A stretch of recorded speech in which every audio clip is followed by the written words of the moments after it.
నారా లోకేష్ తండ్రికి తగ్గ తనయుడిగా టీడీపీలో ఎదిగారు. పార్టీ ప్రతిపక్షంలో ఉన్న సమయంలో యువగళం పేరుతో పాదయాత్రను చేసి కూటమి గెలుపులో కీలక పాత్ర పోషించారు.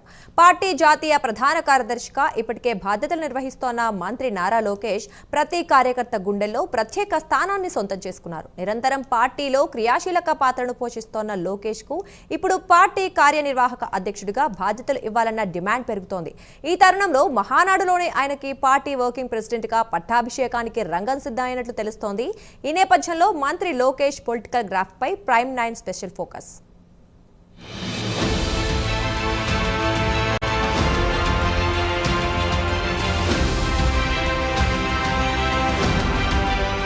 ఒకప్పుడు ఎన్నో విమర్శలు, ఎన్నో అవమానాలు, ప్రతిపక్ష నాయకుల సెటైర్లు. వీటితో సీఎం చంద్రబాబు నాయుడు ఏకైక తనయుడు మంత్రి నారా లోకేష్ రాజకీయ ప్రస్థానం మొదలయ్యింది.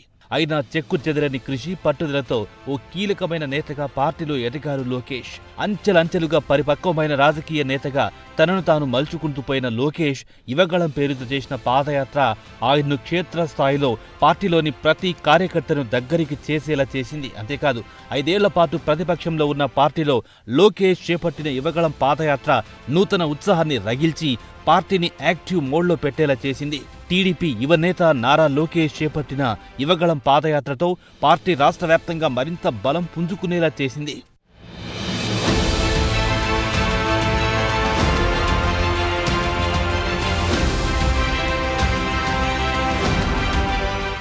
నాలుగు 400 రోజుల పాటు 4000 కిలోమీటర్ల మేర లోకేష్ పాదయాత్ర కొనసాగింది.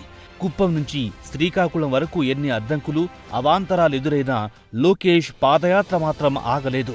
యువత, రైతులు, మహిళా అభివృద్ధి అంశాలే ప్రధాన అజెండాగా సాగిన ఈ పాదయాత్రలో లోకేష్ టీడీపీలో ఒక కీలక నేతగా ఎదిగారు. ఇక ఐటీ మినిస్టర్గా ప్రస్తుతం బాధ్యతలు నిర్వర్తిస్తున్న నారా లోకేష్ రాష్ట్రానికి పెట్టుబడులు తీసుకురావడంలో దూసుకెళ్తున్నారు.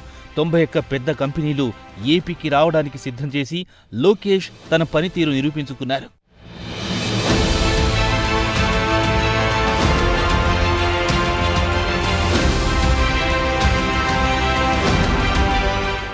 ఐటీ, ఎలక్ట్రానిక్స్ రంగాల్లో 5 లక్షల ఉద్యోగాలే ప్రభుత్వ లక్ష్యమని చెప్పిన లోకేష్ నిరంతరం ఆ లక్ష్య సాధనగా ముందుకెళ్తున్నారు.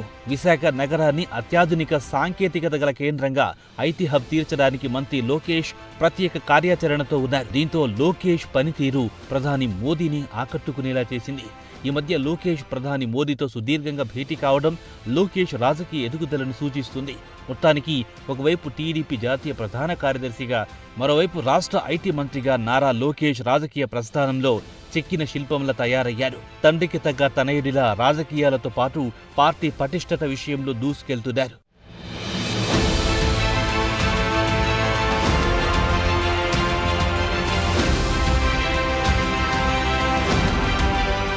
దీంతో లోకేష్ కు పార్టీ వర్కింగ్ ప్రెసిడెంట్ గా బాధ్యతలు అప్పగించాలన్న డిమాండ్ పార్టీలోనూ మంత్రులు, సీనియర్ల నుంచి మొదలుకొని అన్ని శ్రేణుల వరకు బలంగా వినిపిస్తోంది.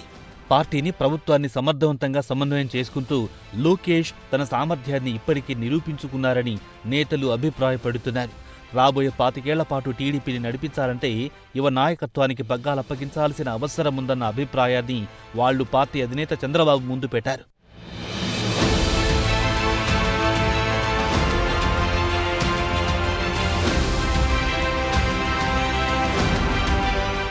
యువతలో లోకేష్ కు మంచి ఆదరణ ఉందని పార్టీ శ్రేణులు అభిప్రాయపడుతున్నారు. వైసీపీ పాలనలో అన్ని విధాలుగా దెబ్బతిన్న రాష్ట్రాన్ని తిరిగి గాడిలో పెట్టేందుకు ముఖ్యమంత్రి చంద్రబాబు నాయుడు రాత్రింబవళ్లు కష్టపడుతున్నారని, ఆయన ప్రభుత్వ కార్యక్రమాలతో తీరిక లేకుండా ఉన్నందున పార్టీ బాధ్యతలను పూర్తిగా లోకేష్ అప్పగించాలని పార్టీ శ్రేణులు అభిప్రాయం వ్యక్తం చేస్తున్నాయి.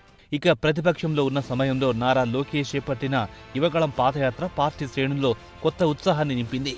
2024 ఎన్నికల్లో టీడీపీ కూటమి విజయంలో ఈ పాదయాత్ర కీలక పాత్ర పోషించిందని పార్టీ క్యాడర్ అభిప్రాయపడుతుంది.